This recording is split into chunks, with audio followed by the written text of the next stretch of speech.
Good evening, everybody. This is your friend Jonathan Diolio at your program, your favorite program online, Business Intelligence.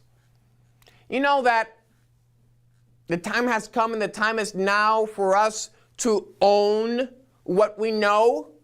Yes, the time has come and the time is now for us to own what we know. Think about it.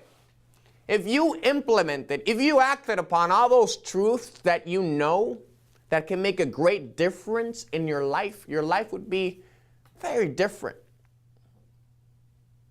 But the thing is that we regard certain truths as foreign to who we are. And the time has come and the time is now for us to internalize them and take ownership.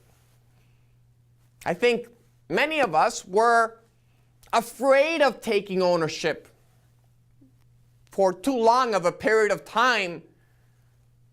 But there's no time to waste. Now is the time to make real the promises of existence. Listen, if you're alive, you're meant to be all that you can be. And that's a promise that you have to own. It's not going to be automatically given unto you. Consider the bedrock documents upon which this nation was founded. They say that we were endowed by our Creator with certain unalienable rights, among which are the rights to life, liberty, and the pursuit of happiness. We have to pursue it, and the preconditions for happiness are life and liberty. Now we are alive. We have breath between our back and our chest. But are we truly free? Are we deciding in accordance with our best interest and the best interest of those around us? Because if we do not decide, others are going to decide for us. And that is taking place as we speak. Many people in Washington and around the world are taking action, are making decisions in our stead. And that's our fault. Why? Because we're too laid back sometimes. Because we rest in our laurels. Because we allow success to be a stumbling block rather than a stepping stone to our participation in the matters that appertain to the best interests of this generation and the generations to come. Yes, we live in a representative democracy. We elect officials to represent us in Washington. But we elect them every 2, every 4 years, every 6 years. But I think that we have to go beyond representation and engage in participation. Because once we elect our officials, they can run free for 2, 4 years, 6 years, in the case of U.S. senators. And we cannot hold them necessarily accountable through the power of our votes. Hence, our participation needs to go beyond elections. This is an election year. We have to hold up our politicians here in the United States to a higher standard of responsibility, put aside petty politics, and start addressing the core issues that made this country great and at the present moment have not been tended to as they should have been tended to. And as a result, we are in a dire situation. At the economic level, we've seen some prosperity in the last couple of years, but it has taken place despite, not because of what has taken place in Washington. The level of our morals, what can I say? Everything is relative these days. Everything is relative these days. In the eyes of the beholder, everything is a matter of preference. And that's dangerous because that in itself does not hold any water. Consider that. Everything is relative.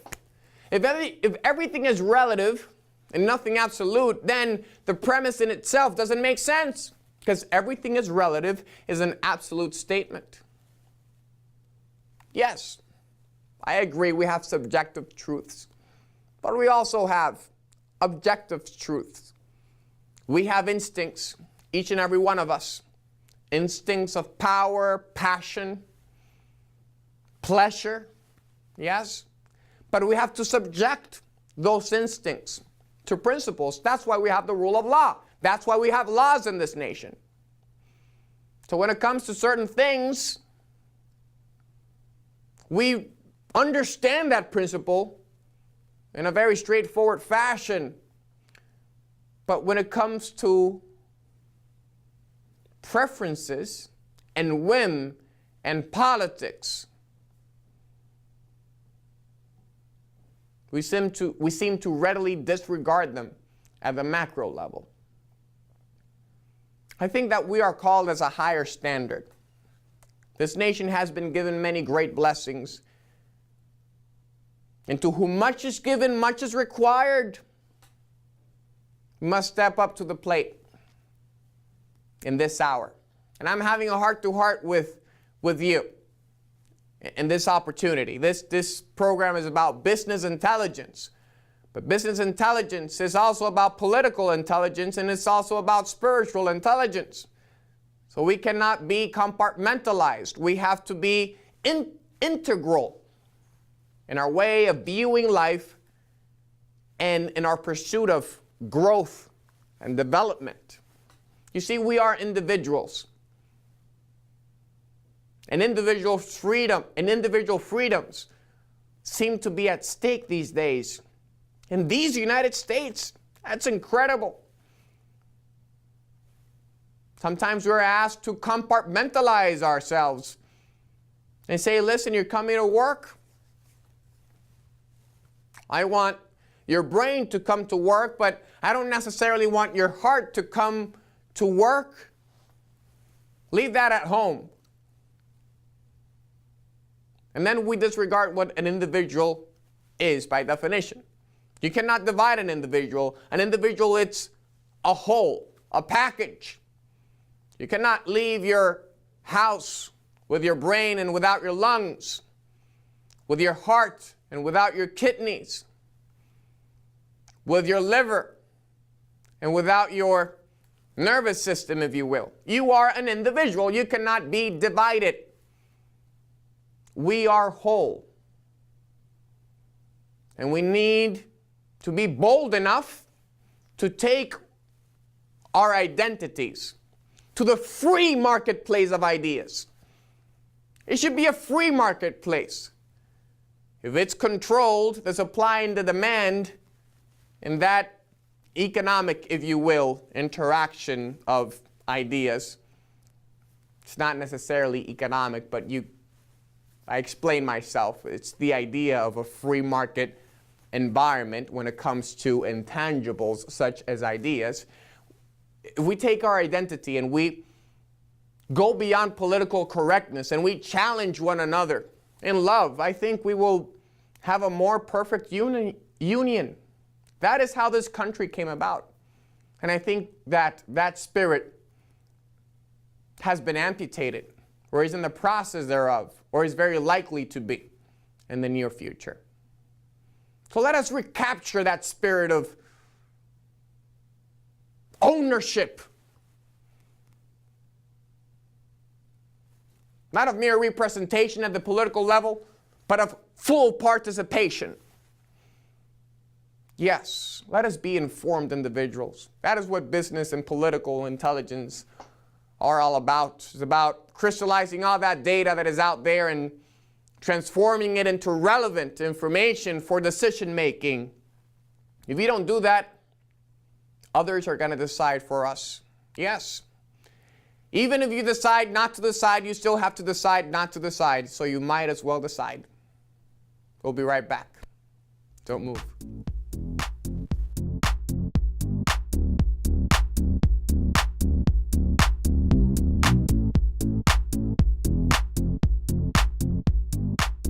Welcome back, my dear friends. Did you know that the more we are watched, the better we behave?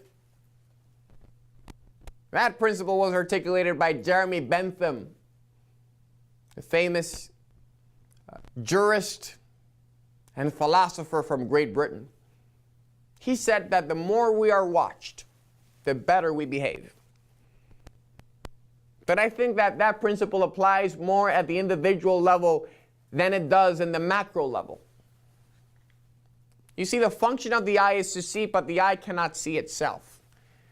And that's why we have to create self-awareness beyond the material world and look inside of ourselves and face the brutal facts and take ownership of our development and stop building excuses for our current circumstances or just taking for granted the benefits that we have been the recipients of by virtue of living in this country, by virtue of belonging to a certain community, to a certain family, to a certain church plant. There is no place in this democracy for a spirit of complacency. Let us not take for granted what we have, because if we get to that state, and I think that we have, that which we take for granted, which is what has made this country great, freedom and liberty and entrepreneurism and free market ideas and structures, that is going to be put at peril.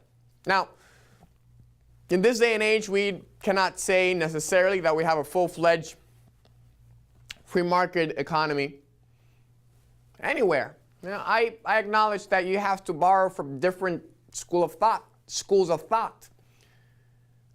We have hybrids in the sense that in free market economies, you have programs of social uplift. I understand that. I understand the concept of a safety net, but the safety net shouldn't become a spider web that snuffs out the fire of entrepreneurism and passion and drive that we all have built in as individuals. You see, we respond to moral and material incentives. We cannot drive out those incentives for political gain. And think about it. When those incentives are taken off the table, the people in power become even more powerful, and as Lord Acton so famously articulated, power corrupts.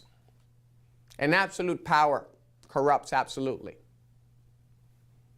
Even when it is exercised with rather inconsequential instruments as a phone and a pen. We live in a democracy, in a system of checks and balances. Maybe it's not the best system, but it has worked rather well over the last 200 years. Let us ameliorate it, but in correspondence with that essence of participation and of counterweights to power, instead of adulterating that which has made our democracy great. Let us have mind over media, because if we allow the media to dictate what we think, then, again, others are going to decide in our stead and not necessarily in our best interest. Mind over media. Discern. As Ronald Reagan used to say, trust, but verify.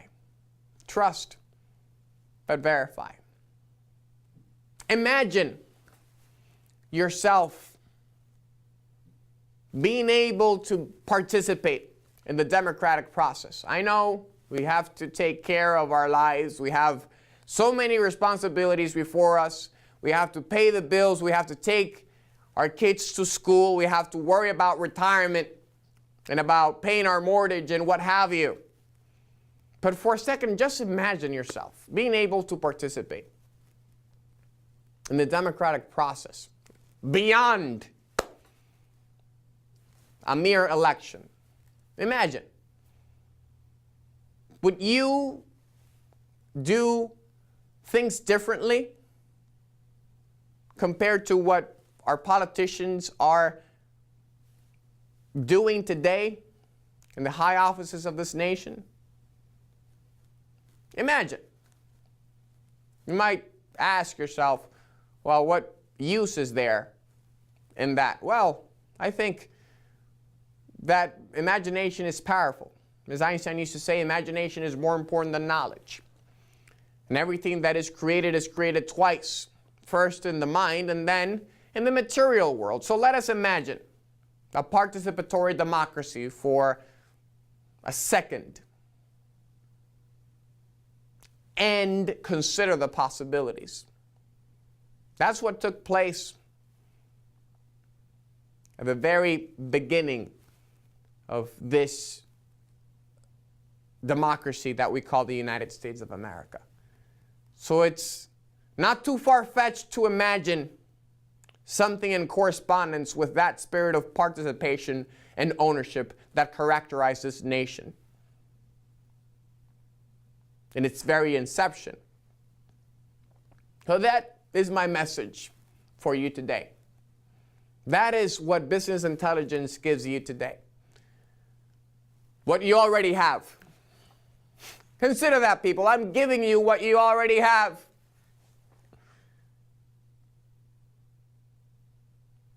You just have to take possession. Why do you have to take possession of what you already have? Well, because if you don't take possession, then you'll not really have it. Consider the books that you have in your bookshelf and you have never read. They are yours. You own them. But you do not really own them until you read them and implement their contents for the benefit of yourself and of those around you. You don't really own a book until you read it from cover to cover and implement and internalize its contents in everyday living. So own your vote. Own the power that you have been given. Own your share of the burden. And I assure you, we will have a better country, and we will give to our children and grandchildren a future that they will be proud of and will take care of. Because if we pass on a legacy, we should also pass on that culture of responsibility in preserving and enhancing, not adulterating, that legacy. Remember, people, thoughts become things. Thoughts become things. If you conceive it in the inside, you achieve it in the outside. So think on the bright side and have a great life. See you next time. God bless you.